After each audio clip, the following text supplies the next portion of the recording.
What's up, guys? Go.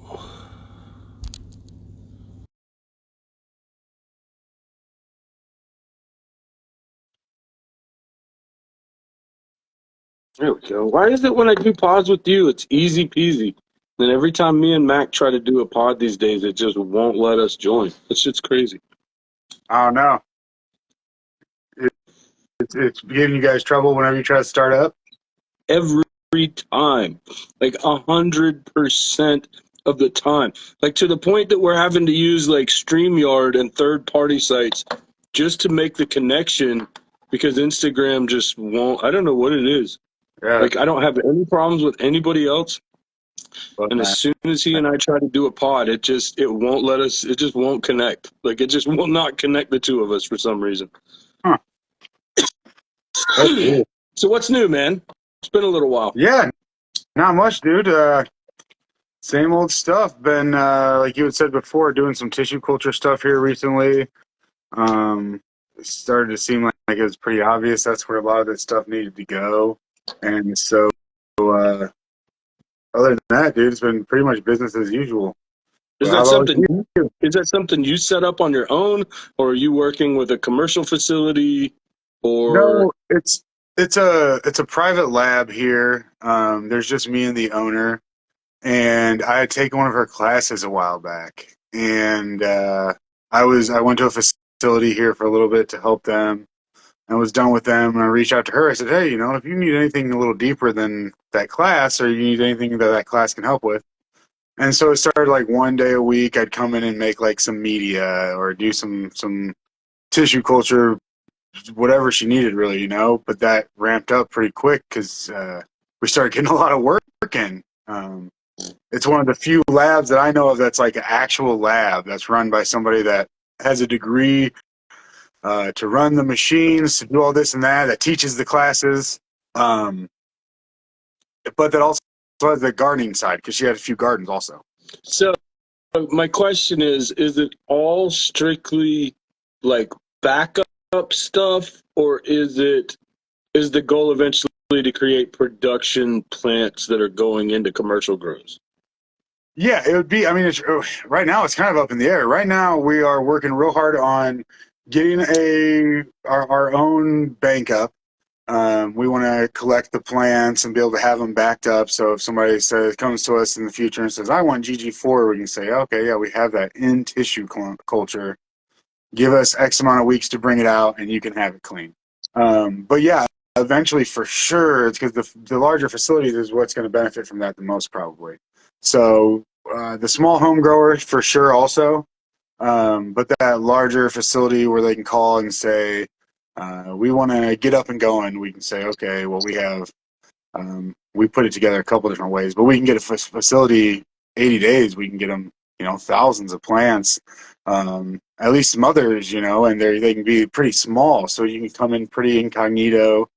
Everything's clean, guaranteed, all the tests were just run on it. And we can make it pretty quick, or tissue culture in general can make it pretty quick for people just getting up and started. Yeah. And then So you don't do that gray area shit, man. You know how all that gray area stuff everybody's got to do, where they have plants in so and so's basement or in this place over here, and then you got to yeah, wait for the day, and you're trying to move in these plants and get them flowered as fast as possible on your first harvest, at least. I think the big plus right now in a commercial setting is the cleanliness. Is Yeah. just being able to start a facility without problems, which that's hard enough as it is. If you build out a completely brand new facility and then you bring in dirty clones, all you're going Well, to do is fight clone problems, the rest, bug problems and PM. But so I spent some time 2017. I worked at the time, now this may have changed since then, but was one of the largest indoor commercial grows in the country, possibly at the world at that point. I mean, there's probably a few bigger in, Israel and other places, but most of that's greenhouse and stuff like that. So as far as indoor grows, it was 100 and I think by the time they were done, it was almost 200,000, like 180,000 square feet indoor cultivation space. And they had was probably today still one of the biggest to use tissue culture labs that I've seen. Now, meaning their goal was not only to stock plants, but also to flower those mothers out and to be able to take, fresh cut stock from those and things like that. So I will say, like, I've seen a lot of the back end. My experience with the front end of tissue culture, with the sterile end, with the agar end, with stuff like that, is on a much smaller scale. Just because, I did some stuff back in the day when you could order little kits off the internet and did some, messing around with some things like that. But never until I started working in large commercial grows, I really didn't have a ton of hands-on experience with finishing, plants out. And that's the one thing that I can definitely speak to. I don't think that's talked about enough in the commercial cannabis scene. It's funny because if you've ever dealt with aquariums, that's pretty much every plant you'll ever get comes in a sterile test tube as tissue culture. But in cannabis, it's just not. It's not that common still. Yeah. But I will say there's some things on the back end that I think we need to be a little more honest about. Compared to kind of clonal counterparts, they grow a little slower. They tend to be a little smaller plants in general. They need a lot more lead time to get to a full flower size. But like you said, I mean, you almost can't, for cleanliness, you can't get anything else that's going to touch it, really. Yeah. Well, and you don't really want to flower out tissue cultures. Mom plants, when you flower out the actual tissue culture itself, I've never seen or had problems, but I just hear people get some weird stuff sometimes. Oh, yeah. So the actual tissue culture itself, you want to fly, you want a mom plant, and you want to take your generation 0 clones off of that tissue culture. Yeah. So that's the goal, is to have every single mom tissue cultured, basically. I think that's what most facilities are going to do. Yeah, what we would do is eventually we would get on the cultivation side plants from the tissue culture lab. Like I assumed that everything was TC down, but they would come to us as, look just like a small clone plant. But I will say they were some of the toughest to grow, to finish that plant out and to get, healthy, vigorous cuts off of it was often a lot tougher than when we were just doing clones. And that's the thing, like when everybody asks like why there aren't you can't just order thousands of TC plants like that and just ready to flower. It's not really how it works. Like you said, the plants that come from tissue culture tend to be best used as 0-day mothers, as, an origin for clean. But those plants are usually not going to end up being big, bushy, beautiful 700 cut plants that you're just going to be able to cut down and cut down and cut down. Yeah, it's a repetitive thing. I don't have a lot of experience in like large facilities with taking lots of moms, with them, but it's definitely. I think that we're going to see a lot of gardens they're going to need a TC lab in their in-house, because ordering out is just expensive. They'll send out for the hop-latin viroid, all the other viroids. They'll send out for like contamination, get their full panels ran. But I think a lot of them are going to go to, because that tissue culture stuff, I mean, if you've ever done mushrooms, you can do a lot of the tissue culture stuff. You have to keep some utensils sterile. Yeah. But it's a lot of the same stuff. Tons of rubbing alcohol and clean air. Yeah. If you got a hood, like a hood and some alcohol, and you can probably do it pretty easily. Find yourself a little recipe online for your agar mix up. And, you can probably do it pretty easily. But that's the hard part. The hard part is finding that. So like what we do is every intake. So every time we'll take plants in, man, for everything. Really, like I said, the it's only me and the owner, and she's a friend of the plant too. It's Deep Roots Tissue Culture. We've had her on our show before. and she's a friend of the plant too. So we're really trying to like help people more than anything. Yeah. A lot of this stuff's really expensive. When you want, you're talking about tens of thousands of dollars in equipment, beyond the tissue culture, and like scientific refrigerators and big ass machines that I've never even used, but tell you some shit, Right. And so instead of, we've been a big part of what I've been in there doing is finding people who want some of this work, or maybe finding somebody who's like, this hasn't been growing the same, or whatever, and trying to trade them for some of their shit. Saying, listen, you got something nice. Uh, Let me use that clone, bro, and it helps us build our bank. I say, and I'll run some tests on this stuff, or I'll tissue culture that, or whatever the agreement is. Dude, we're all over the place. Whatever can help people. So So things changed a lot recently with the viroid situation.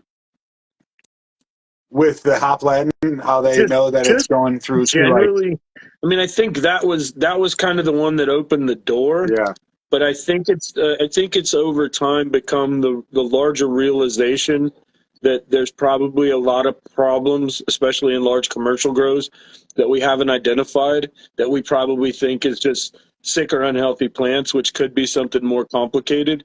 And in a large scale facility, especially in a large commercial facility, it's easy for that to spread like wildfire. And so, I saw some crazy stat the other day that some ridiculous percentage of commercial grows already know for a fact they have hop latent viroid. Um, but that's just become the beginning. I think inevitably what that did was it put everybody on notice that even in your clean grow, shit probably ain't as clean as you think it is. yeah. Well, and it can go even beyond the viroid with like one thing we do that a lot of other people don't do is just like a simple mold test. We clean Mhm. everything real good. We clean it real good, and we'll take a stem and put it just into like an agar sugar water mixture and put it and just see what it does. Just a stem. And because in our normal tissue cultures, we'll put like some charcoal in there to try to keep things clean, and different foods and stuff to try to get things to grow. And if that small tissue culture can fight off that fungal infection, you're not going to really know it's there. You might be able to get it to come out in the agar in a test or two, but putting it straight in there, and it's wild, man. You get these plants and they look great, and then all of a sudden these funguses start coming out of them, and you can notice. You say, oh well, now that I'm actually looking at it compared to the other 10 samples that came from uh, this client, this one's growing the slowest, or this one is the weakest, and it's like this is cuts that are known. It probably used to be a badass cut, but something got in there. So that's Well, part see, of the dude, tissue culture. that's what we're now seeing with so many of these like legacy cuts, as especially your triangle Kush, your old school OG Kush cuts, the Chem cuts, even GG4, like you said, that was a huge cut for a long time. Um, all of these cuts have been bastardized through commercial growing to the point where finding a cut that doesn't have problems is becoming tougher and tougher. Even people that have closeted them for 20 years, something happens to everybody. It's inevitable. Like the notion that you're going to keep one cut clean and forever is kind of not going to happen. Um, but what we're seeing is so many of these things that maybe we thought was just the cut getting old and tired, the 3-leaf growth or almost the 2-leaf growth with some of those old OG Kush cuts, that very well could be, viroid situation. And somebody brought up on one of the posts on my page this week, which I think warrants a larger discussion, is the chem variegation situation, right? Which has generally been accepted that a lot of the chem strains and some of their crosses are generally known to have variegation, but it's not stark. It's like modeled variegation, which we're not now starting to see is a trait of a lot of these viroids in a way, where we see variegation and it's like a split down the middle of a leaf and it's almost white on one side and green on the other, like a chimera type of situation. We can almost tell for certain that's genetic, right? When it's stark like that, it's even through the leaf. But when you start to see some of these things that we've been calling variegation for years, that just looks kind of mottled and, almost looks like a magnesium deficiency situation, that we're now starting to see could very well be a result of some of these viruses and some of these other things that maybe we haven't put a finger on yet. I mean, we're getting better at testing for stuff like that, but the commercial end of it is still only doing that largely as a reactionary thing. Like, HLVD testing is not technically something that's just mandated for the most part. Yeah. So now when you tend to see it, it tends to be somebody sent in a sample specifically because they thought they had a problem or just testing, or, it's caught up in a wash of just other tests. But it's not something that's really required in commercial grows. It's not really something that's required in any state that I know of for testing. And that's the other thing. It's the same thing when we talk about certain profiles in terpenes. When we discuss what is and isn't in the cannabis plant, if we're not large-scale testing for it, to really speak on what is and isn't there is kind of a moot point because we don't have enough testing data. So it's fine for us to say, well, in this population, this exists or this doesn't exist, but until we're testing large-scale, we start to see a larger swath of numbers, then we can finally say, man, 80% of commercial grows have this, or something like that. And it's like, it's at this point, it's really just being tested for in a reactionary sense. Yeah. It's a lot of, I think I might have this. It's not a lot of, I want to make sure this isn't around. But, and just how people view that the viroid in general seems to be a little off, like I don't do a lot. I do a lot of the tissue culture work. I don't do a lot of the viroid stuff, but just from listening in there, the little bit that I have, the viroid's built. So, you can have a plant, you might get a plant tested for the viroid, and it might be a part of the plant that doesn't have it in a findable number. Like it's not built enough to test positive kind of stuff. Or you might send in the roots, which is really where you need to test for the HLVD, and it might test positive. So it's like, it's this tricky one that we don't understand a ton. It is super easily spread. And even though we're testing, some of the tests that we're doing either aren't up to, snuff or aren't quite explaining or understanding that, like, a negative test doesn't mean it. If you send in a sample of, like, what a lot of people in these large gardens will do is they do this big hunt, right? Well, they're not going to get every single seed viroid tested. They're going to get the batch viroid tested. And if it comes up in that batch, then they're saying, okay, now we're just going to throw everything out. We're going to throw this whole strain out because it came up and it is what it is. So in doing something like that, you might have something in there that came in the seed, which we know is super easily spread in the seed. And it isn't present enough to be detected in your tests. And all of a sudden you think you're going really clean. You're only starting with seed. That's what we've always been told. You're only starting with seed. How could you even get anything like that in there? Well, and see, here's the right thing. there. When you go back to saying we don't know, there's a lot we don't know. Yeah. Even discussing the viroid in a sense of affecting cannabis flowering plants is a very new concept. Like within the last 7 to 8 years that we finally accepted that this wasn't just a hemp problem, that this was something that could happen to flowering cannabis. That wasn't known for a long time. So we generally understand that it can be passed through seeds. I've never known a single garden that only ran seeds that had it. Now, maybe that exists. Maybe it's out there somewhere. That's something we still don't understand. The transmission, how it gets from plant to plant. Can it be transmitted through seeds? Is tissue culture even is there even a point in doing it? Can we completely clean it? Like there's still so many unknowns. And we're just talking about one little virus, one little section, right? It's the most identifiable because it's affecting plants. Like it's affecting growth rates, it's affecting plant structure, it's affecting things. So when we go back to talking about tissue culture, I think what we have to explain to people is even that's not a silver bullet. right this minute, there's a notion that with a tiny piece of meristem, you can just make super healthy plants and they're going to grow just as big and as bushy as your clonal counterparts. That's not the case. The truth is, it's a slow process. It generally can produce clean plants, but it's not like you take a cutting and it grows in a couple weeks and now you've got a huge big bush. The Yeah. growth rate is significantly slower. The whole process takes longer. What you end up with in the end often doesn't look and grow like a cloned plant does. So it's one of those things that, like, in the discussion of tissue culture, everybody's like, well, I just want to have a mom room that's super safe and clean.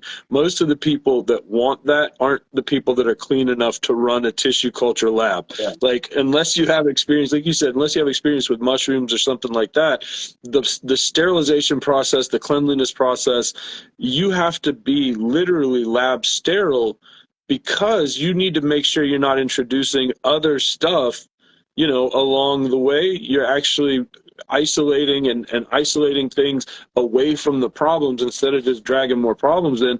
And when you get into talking about fungal stuff, especially, I mean, funguses takes two spores and they're off. Like and two spores are everywhere. Yeah.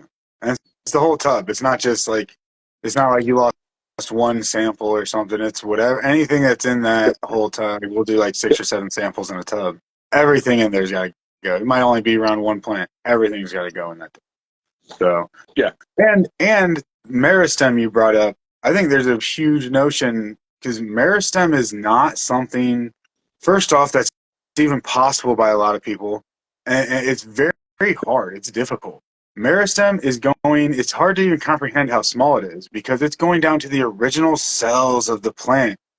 You go into this node, what we see as a node, you peel back the leaves in there, they're called. I mean, layers, a dozen fucking layers, and you get down to these clear cells, smaller than the tip of your scalpel. And you're talking like you talked about viroids and how it's not a for sure thing.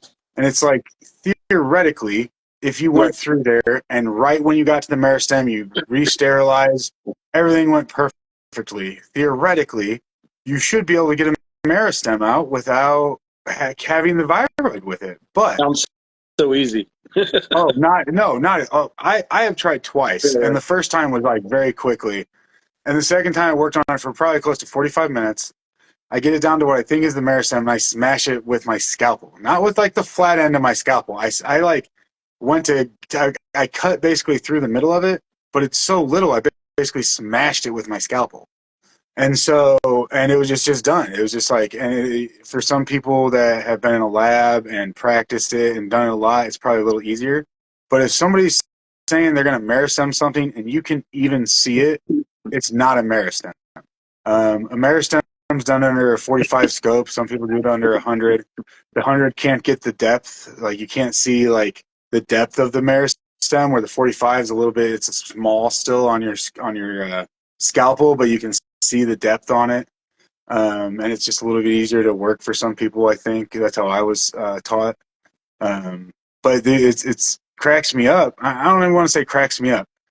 People out there are advertising meristem, and they'll have like I've seen it for $250, and it is what it is. I'm not hating on anybody's hustle, but if somebody's giving you a meristem for $250 and you're getting a real meristem, you're getting a fucking deal. Yeah. Like I think it's very rare that you find a real meristem out there. I think there's a lot of people that say they have it, and I think that unless you're there seeing them take it and you can see the cluster of cells on the end of the scalpel, it'd be hard to believe that it's a real meristem. A lot of people. Oh, go ahead. I was just gonna say a lot of people who can do meristems won't. Yeah. Because they don't want to fuck with it. Yeah. If they know you have a viroid and they're running other tissue culture stuff, it's a whole year to grow it out. They might charge $3,000. You got to do a whole year of work.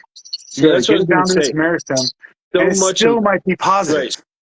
so much of why this is important, though, goes to what you're saying. So the reason that it's essential to start with meristematic tissue is because that's the origin of the plant. That's its DNA in its most simple form. So if you don't start with just that, the rest of the tissue that you're likely going to have can still be affected.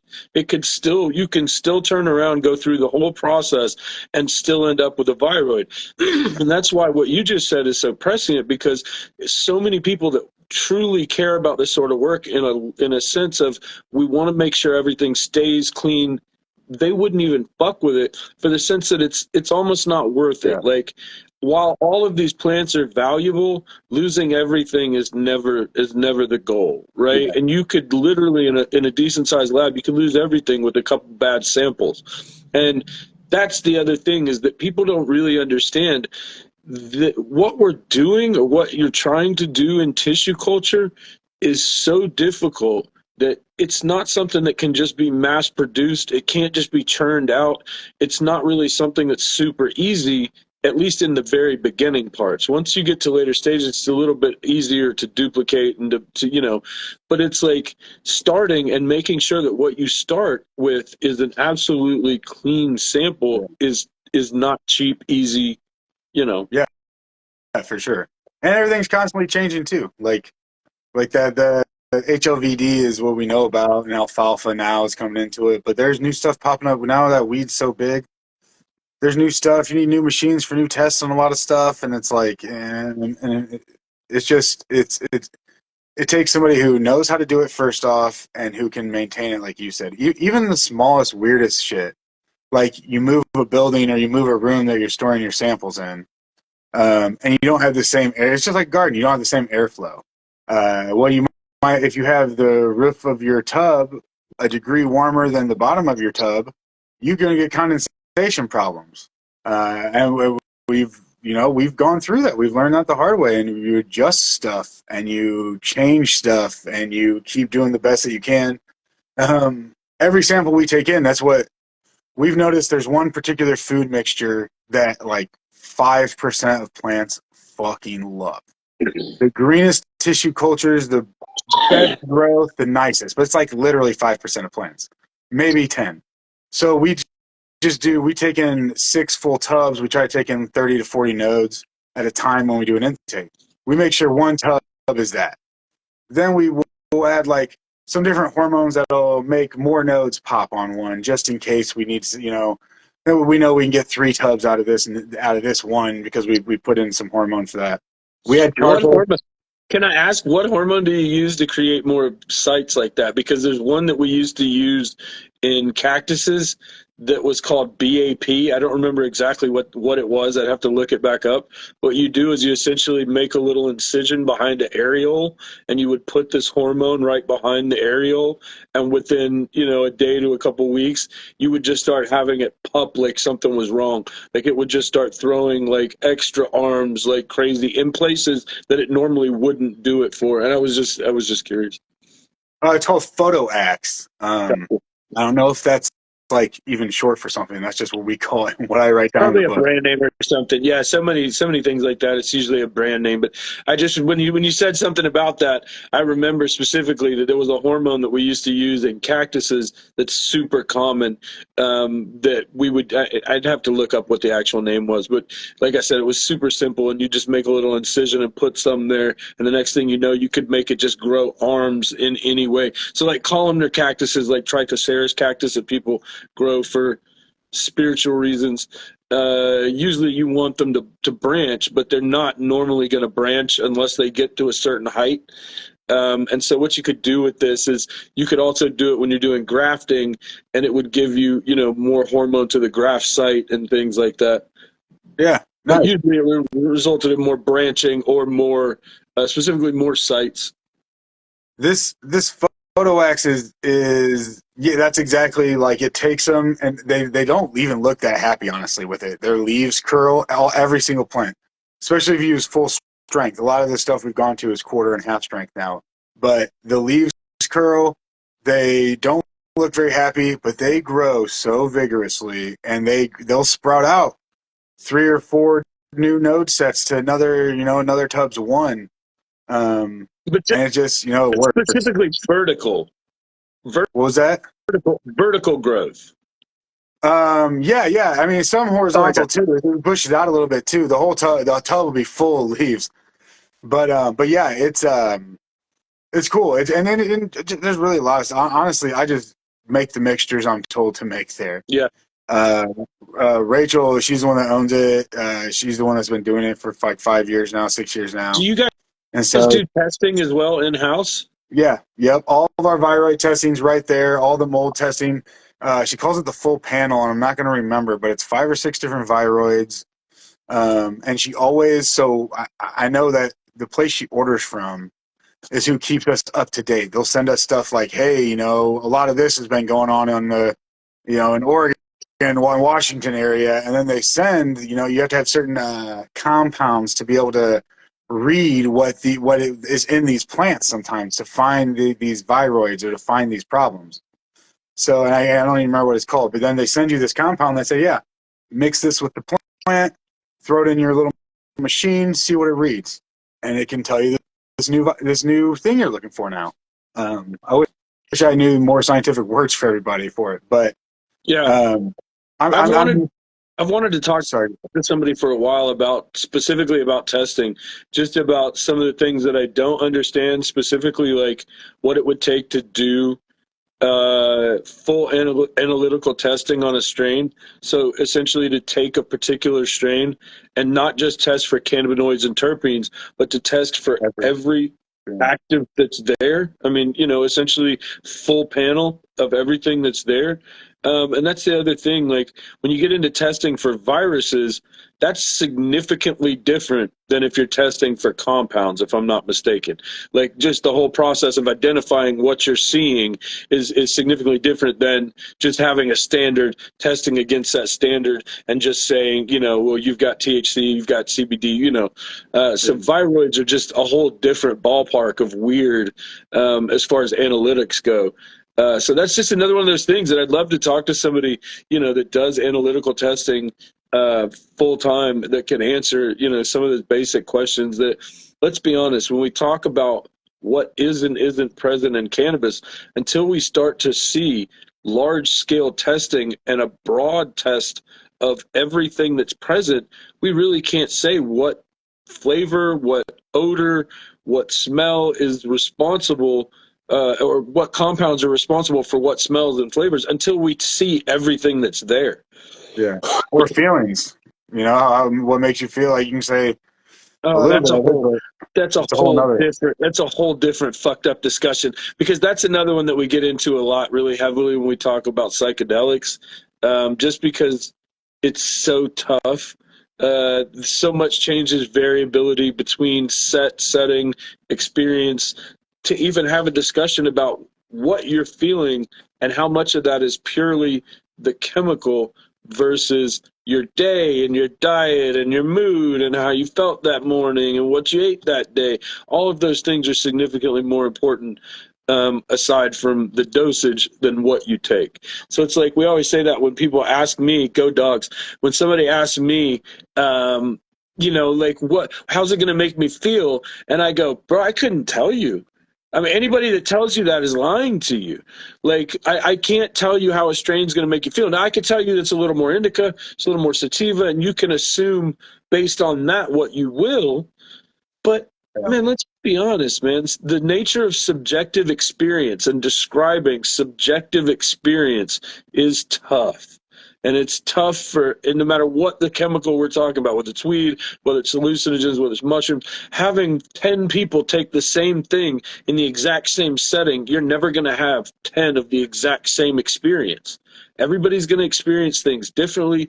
Everybody's going to take something different from the experience. And everybody is naturally going to remember different parts of the experience that are more important to them.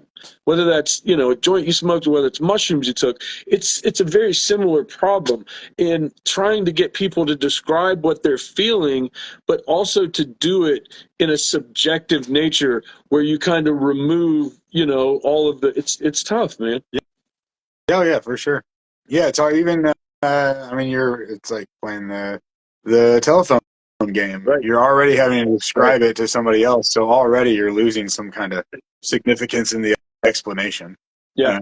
And then you have the interpretation of the explanation, which loses more significance. But yeah, you're totally right, and that's going to be. I mean, that's a big thing. There's people out there that's the hunt for that next cannabinoid is real.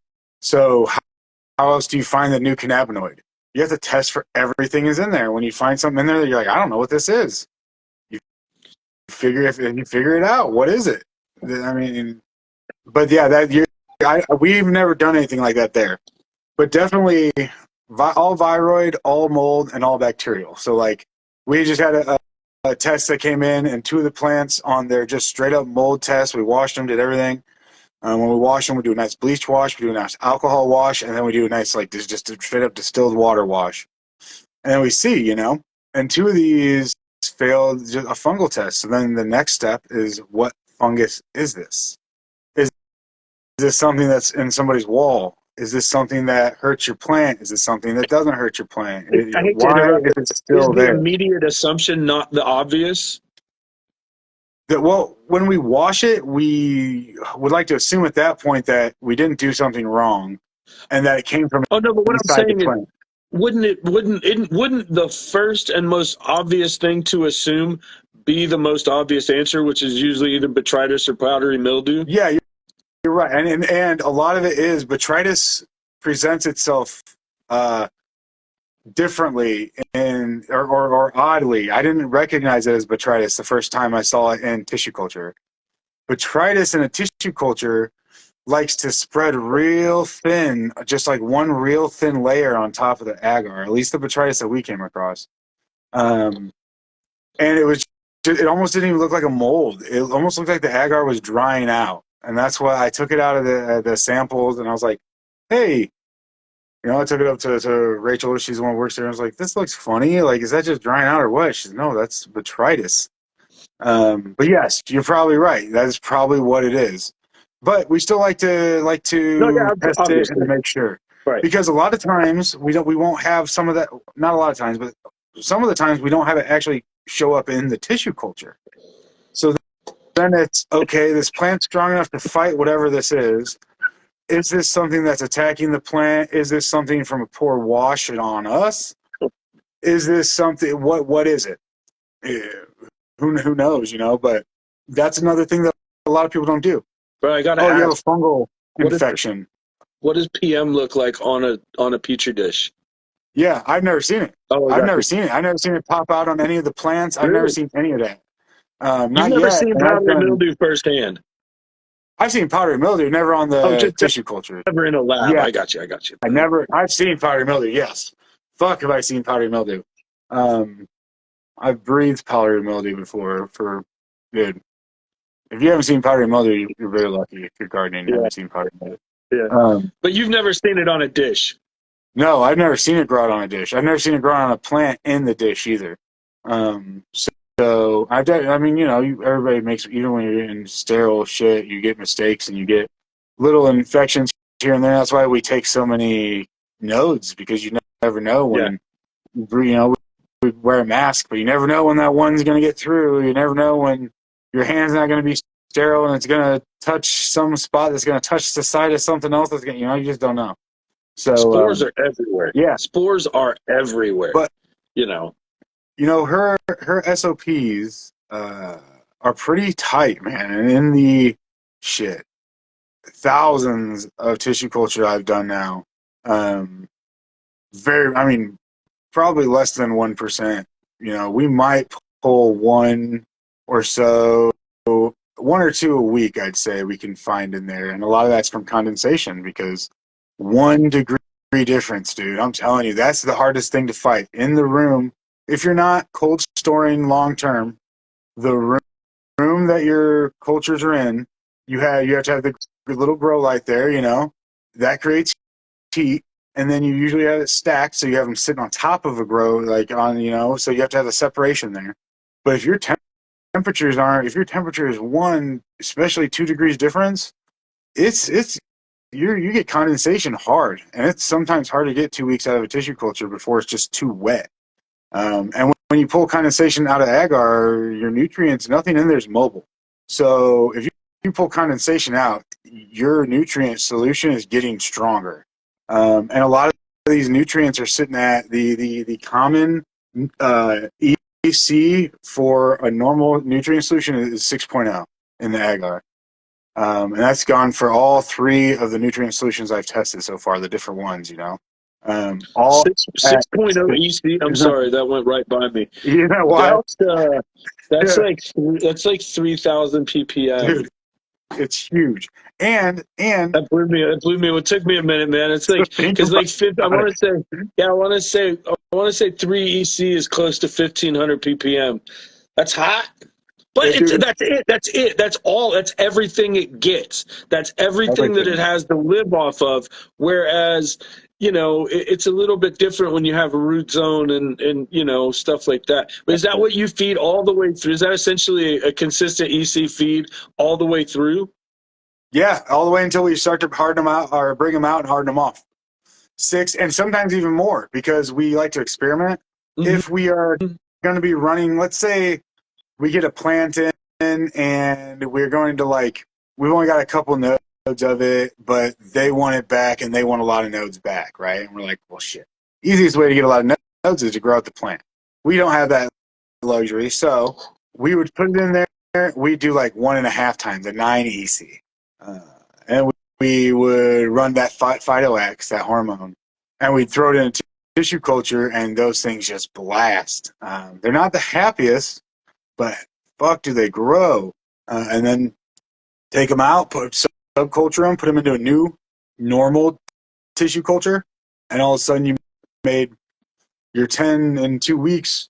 You made your 10 tissue cultures into 30 or 40. Yeah. 30 or 40 tissue cultures you can bring out. Yeah. And have a really happy 25.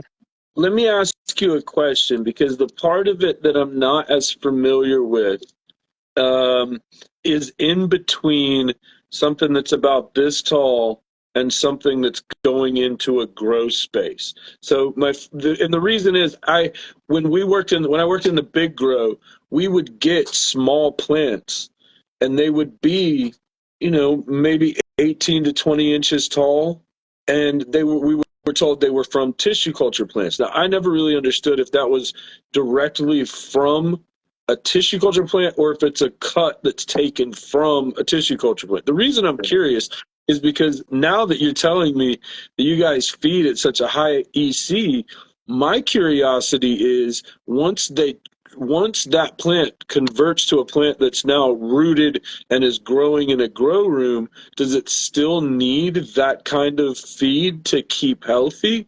I mean, that would be crazy. And that's the difference is because by the time you guys are putting them, what would you hand a customer? Like if I'm coming to you for tissue culture plants and I'm like, I need to fill a facility, are you handing me still plants that are still in agar, or are you handing me plants that are in some way in a medium growing? We give them to you in cubes. So we have them in the agar. That's how we store them. That's how we tissue culture them. Most of the people that come to us, they're private. They don't want to trade a clone for services. They don't want to do anything like that. And a lot of people we wouldn't do that with. It's friends, people we know that have the real cut, because that's the big thing. Somebody comes to you and like, oh, dude, I got this big badass cut. Do a bunch of this work, and I'll give you this cut because that's a lot of the work that I've been doing. It's like, well, shit. I don't know what that cut is. You could write anything on that tag, and so what most people do is they just do a normal. We hold the genetic for 6 months for them, but we take it in, we clean it, we get it into tissue culture. 2 weeks, we subculture it. That just gets it a little bit more pure. If you're trying to get, especially if we see a fungus coming out of them or something, we'll keep subculturing it. We'll keep taking it down to node, down to node, down to node until we stop seeing something weird come. It's just you just have to sometimes do it. Sometimes you don't get all the nasty out on the first run. Sometimes you have to you see, and you can see it in the generations. the first generation you take in, they all look fucking gross and whatever. Well, then you subculture and they look a little bit happier. You subculture again, they look a little bit happier. You know, you leave the nastier ones behind, you take the nicer new growth. And all of a sudden, a couple subcultures, and you got some really nice looking little tissue cultures. So we subculture, we usually take it in 2 weeks, subculture 2 weeks, start to bring them out so that at that point they go into cubes, just like you would root a plant. As soon as I saw Into roots, rooter, you're talking about into rooter cubes, like into rooter cubes, still rock wool. sterile. Rock wool. We autoclave jars of rooter cubes in a water with a nutrient solution. That nutrient solution is just a normal nutrient solution. It's not really strong, not to my understanding. Maybe that's something I should ask about. But it's not the same stuff we use in the agar. I know that. We're still not talking about something with roots yet, right? Not yet, but there's one I put in, and it was 4 days I saw roots on it. One that I put in last time. But yeah, it's a little cocoa cubes, like root riots, autoclaved in the solution. Take them under the hood, bring them out, put them in like big, like what you would get a large soup from the Chinese store. That with like a nice, if you did anything with mushrooms with those cotton, no bacteria, no any spores in tops. And in one of those, we'll put 5 cuts. Once they get roots, we can bring those out into a dome just like a clone. Once they grow to the clone size, 6, 7, 8 inches, we give them back to the person. So the reason we hold for 6 months is because some of the people want us to back up and take their clones, and they want to use it as a double whammy so they can reset their garden. You have some russet problems. You have there's any kind of root aphids. A lot of us know, russets and root aphids are hard to get rid of without a complete reset. And so we'll allow you to continue not only your strains, but we'll clean them for you. We'll hold on to them for 6 months. That's why we make it part of our intake, part of our like initial services. So we do a full panel, 5 viroids, full mold, full bacterial, all of it. And then whenever you say, hey, we're ready for it, we get back to you. So unrelated, but can you go ahead. guys do sex testing? Yeah, we do sex testing. Yep, embryo rescue. There's this plant a friend of mine hunted out a while ago, and it was a really good representation. Like exactly, maybe not the best plant I've seen out of the cross, but exactly what I wanted out of the cross. And I hunted out some more. I was like, you know what? These are older. We embryo rescued him. So we dipped him in gibberellic acid, softened the shell, got into the shell. Some of the embryos weren't viable. They were dark and dead, and you could tell. Almost all the embryos were bright and green, and so we took those out all sterilely, and we took them straight into sterile cubes, just like you would plant a seed in a cube. And we tried to make sure, because they're bent over, so it's kind of, I broke a couple trying to straighten them a little bit, try to give them that a little extra go. But we can do all that. The sex testing, the embryo rescue, all the mold panels, all the intake. I think we talked about some of the embryo stuff, and I wasn't quite sure. Generally, success rate, and I always want people to be comfortable with shit like that, because if I'm going to pull something weird or old out and I want to go that route, it's usually going to be something that A, I know I can't do on my own, but B, I know I'm going to have a high success rate if I'm going to charge some of what I still have left. Because there's tons of stuff that I have that's old. I mean, to me, at this point, old is over 10 years. I don't have a ton that falls into that category, but I have some stuff that just through normal germination rates haven't really done well with and stuff. So there is a lot of stuff that I really want to try in that route. But it's one of those that I just want to be fairly certain we're going to have a better than not chance before I gamble on it. And it's just because who knows? 10 years from now, things we might have even more options available to us. I doubt it. Excuse me. That's not a section of science that's like blowing light years away right now.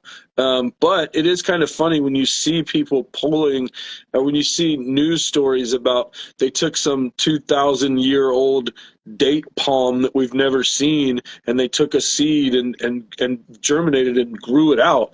I think a lot of people think when they hear stories like that, well, that's got to be the case with weed. And it really isn't. A lot of those stories are seeds that are just big, huge, fat seeds, whereas cannabis is one of those things. It's a really small seed comparatively. Yeah. It's not very big. Even big ones are not very big in the seed world. And so you really don't have a great chance with old seeds. And I think there's even a misconception that like 10 plus years you can still get great numbers off of. It's all dependent on how mature the seeds were, how well they were kept, and even then, when you talk about something with like embryo rescue, it's still a numbers game. Yeah.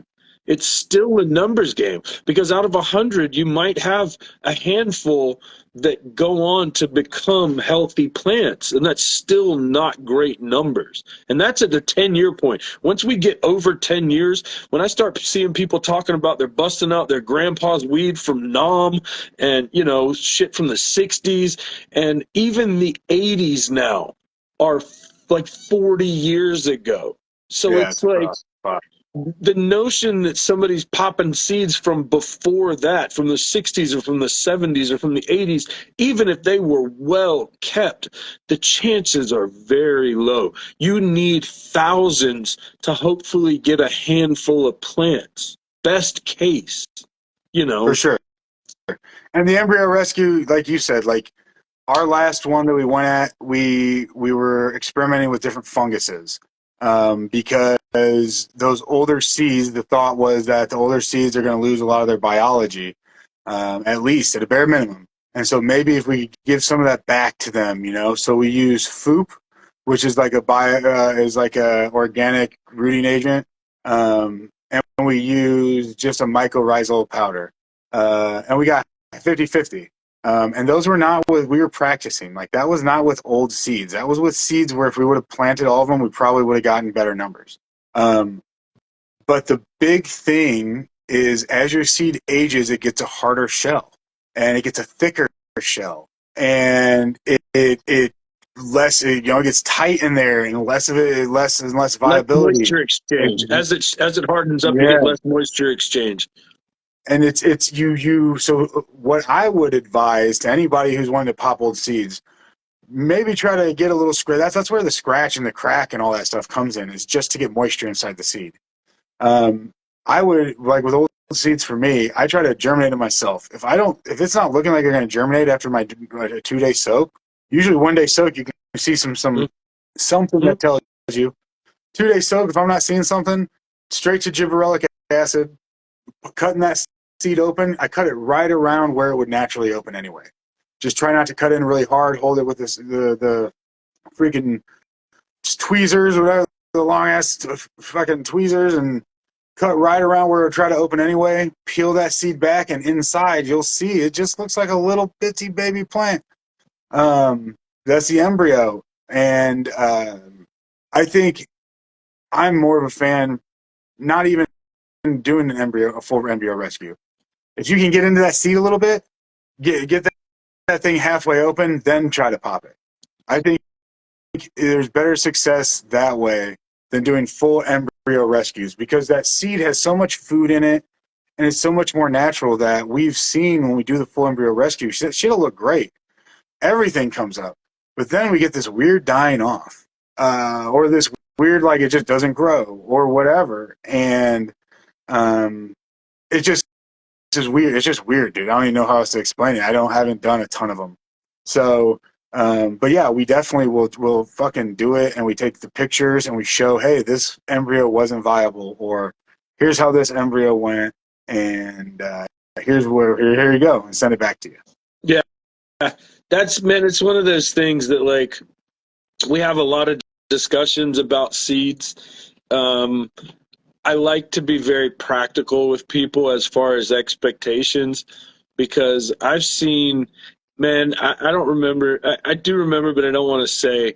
But there was another grower, very popular grower in the community, good people. At one point, they inherited what was an amazing collection of early internet era seeds. So we're talking about seed bay early on, overgrow stuff, very community driven stuff that people that have been on forums forever would recognize. Tons of them in little coin containers, the little So, the little cardboard coin containers. And the reality was, and when they got this, I'm drooling all over myself of just the possibilities. They're pulling stuff out, and everybody's just nutting everywhere. And immediately, I'm just like, don't. I feel like this is one of those we're not going to see the end of. So months pass, years pass. I must have hit him up a dozen times. This is probably 10 years ago now. I hit him up a dozen times. Like I said, community guy, very well known in the community, great page. And it was one of those people that, like, I hit him up and I'm like, what happened to that stash of seeds that you got? I mean, it was thousands of seeds. And he's like, bro, you know how the story goes. They didn't pop. Like, seeds that old, at that point, you're still talking about 30 years, 25 years. They just don't pop. And it's like everybody that has those sort of stashes, they immediately try the couple of options and then they go, well, now I don't want to waste them because there's always that chance that maybe down the road there'll be some miracle, miraculous thing that we don't know about yet. And the reality is we've been saying that for 30 years. There's people that were probably sitting on 70s seeds legitimately in the 90s that were like, oh, bro, I'm going to keep on and hang on to them maybe one day. And it's like, those strains just never come about. And the reality is, even if you get those seeds to pop, as somebody who's popped tons of old seeds, even if they get out of the shell, you're still not guaranteed to end up with a big, healthy plant. So many of them are super slow growing. They just don't, they don't have that explosive growth that we're used to. If they ever get, I've had so many old seeds get to like 5 centimeters, 4 centimeters, and then just die. yeah, it's weird. Yeah, and the one thing the embryo rescue can do is kind of give some ease of mind there, to where you can go in and say, nothing you could have done. These embryos are dead, or the embryos here, the shell, you just couldn't get through the shell on those other ones or whatever. Yeah. But my most expensive pack of seeds that I've ever paid for by far, 7 feminized, 6 of them I tried a little like smasher thing, which doesn't smash all the way, but like it's supposed to crack the shell, scratching with like a scalpel, sandpaper, old school, just straight up soaking in an acid. Like I tried every way I could think of, and I had the one left. And I was like, oh my God, I just spent all this money on these seeds. Yeah. And I still have that one left because, like you said, just that little bit of hope keeps you going. We're out of time, but Earl, I'll tell you one. I'll message you in a minute, and I'll tell you about my worst one. I was into about 2 packs of seeds for about 1,500 in trade total, and I think I popped 3 seeds originally, got amazing phenos, came back to them a couple years later, and I popped the rest of them recently, and I think I got 2 plants. I'll have to look. I think I ended up with 2 plants total out of it, and it was heartbreaking. And they were like $700 or $800 originally. Anyway, we're out of time, dog. Thank you so much. Yeah. I appreciate it. You guys check out Earl, man. Go follow Earl. Man, him and Weed Man have been nothing but good to me, man. So please go check those guys out on some of their other platforms. www.terpfiend.com, TERPFI3ND.com. 420's coming up. We'll have something special. Y'all take it easy. Peace.